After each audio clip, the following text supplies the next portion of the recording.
have times when I would go home and you know, think myself to be strong in my own self, and I will fall back to it. But knowing what God had did for me, I knew what I had to do. I had to stay away from those things that tempted me to do that. When I knew that that ride back home was that whole time of the enemy trying me, playing me in my mind, I stayed away from it. So God had it set up for me to be somewhere else. So at that place, I was able to receive the love of God and also be free from those things, from lust and from perversion, from being away from home and everything that I was comfortable with.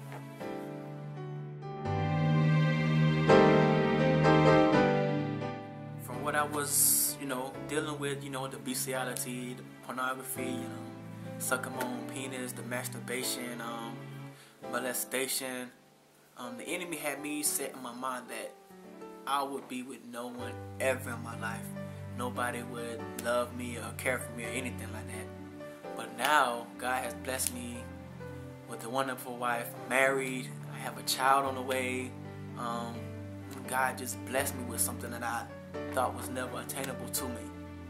So that's another way, like God just, He defeated the enemy in those things. No, it doesn't affect my life now, but only because I'm open with the way that porn made me feel back when I was watching it. So when I was watching porn, the things that I saw were, you know, men with, you know, humongous penises and rough sex and stuff, which is it's all false. That's not the way God intended for a man and a woman to be.